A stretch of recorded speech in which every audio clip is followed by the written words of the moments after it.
Hello, my name is Karissa LeHew and I'm a third-year medical student. My name is Sadie Lincoln. I'm also a third-year medical student. And we did research under Dr. Karissa LeHew during our research month in December in the Department of Biochemistry and Microbiology on the ex vivo organoid cultures from intestinal stem cells. Essentially, this poster explores recent developments in ex vivo intestinal organoid cultures, shedding light on their potential applications and therapeutic interventions. In the last decade, intestinal organoids have become a cutting-edge tool used to test drug therapies and are becoming a promising step toward patient-specific personalized medicine. To effectively use organoids in research with an eye towards future applications in medicine, these organoids need to be grown in very specific conditions to truly recapitulate in vivo processes. In this project, optimal standardized methodologies for the growth and maintenance of intestinal organoids, or mini-guts, were used, emphasizing key factors that contribute to the success of these cultures. This is a preliminary study used to establish a successful baseline intestinal organoid culture line for future experimentation. Organoid growth, morphology, and viability were all evaluated. Expression of genes specific to cells that exist and function in intestinal crypts were evaluated as well. Our objectives in this study were to isolate intestinal stem cells from mice, to culture organoid mini-guts, and to evaluate the presence of intestinal crypt markers to ensure successful modeling of an in vivo system. Now we will discuss our methods. All animal procedures used in this study were performed under a protocol approved by the OSU Institutional Animal Care and Use Committee. 2 male mice were used. For tissue collection, the animals were humanely sacrificed. Their small intestines and colons were harvested and immediately placed in cold PBS, then manipulated according to the stem cell technologies protocol. For organoid culture, techniques from stem cell technologies were also employed, aiming to recapitulate the complex cellular diversity of the intestinal epithelium. Intestinal crypts were isolated from the small intestines and colons of 2 male mice. These crypts were then resuspended and plated in wells with an undiluted matrigel matrix to allow for 3D culturing, a technique demonstrated to improve emulation of the in vivo environment. To each well, a growth medium was added that contained specific growth factors shown to be necessary for the differentiation and proliferation of intestinal stem cells, or ISCs. The media was changed every 48 hours to give the organoids longevity and to promote continued growth and differentiation. The organoids were passaged 3 times at 7-day intervals to ensure proper proliferation and fresh matrix. Light microscopy was used to image organoid growth and count organoids with proper development from the crypt stem cells.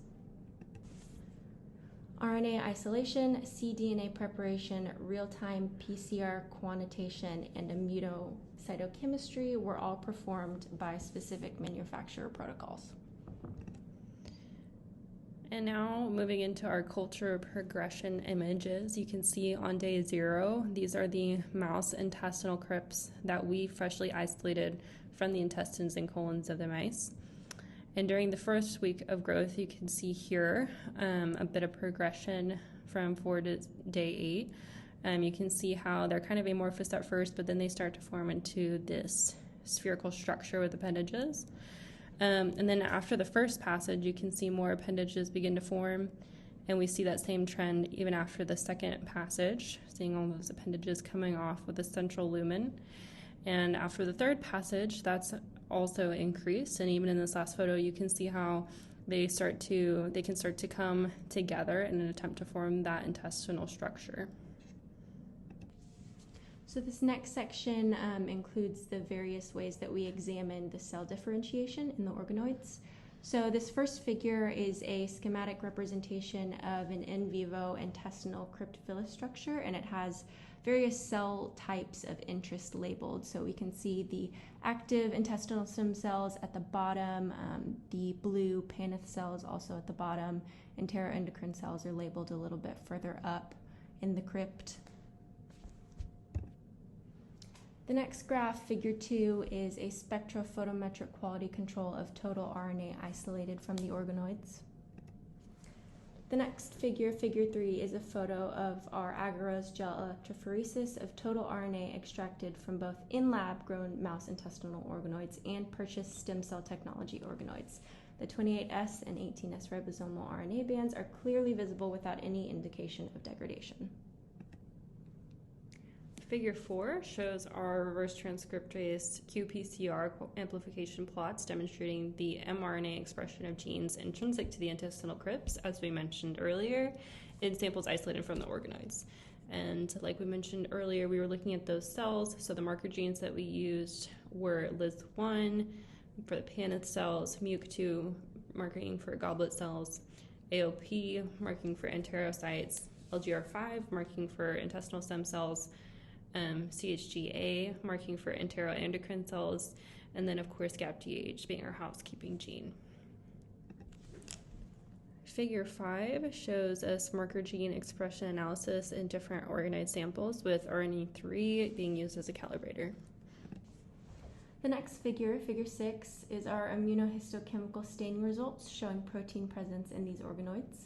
In green, we have LGR5, which is a stem cell marker. In red is Ki67, a proliferation marker.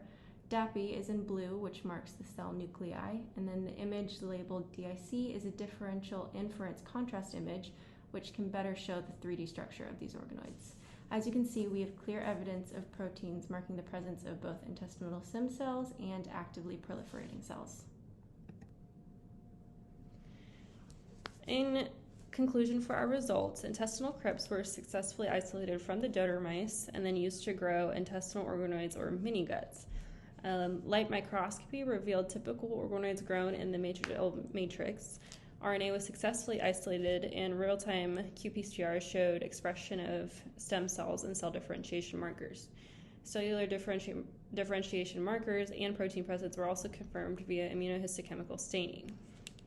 And in conclusion, insights into the recreation of in vivo conditions within these miniature organs with miniature organ cultures offers a promising platform for studying intestinal disorders and evaluating potential therapeutic interventions. This research contributes to the evolving landscape of regenerative medicine, personalized therapy, and disease modeling. In the future, regarding the effects of opioids on the expression of these markers, this will be evaluated using ex vivo recapitulation of actual physiology and structure. Thank you so much for listening to this presentation and for your interest in our research.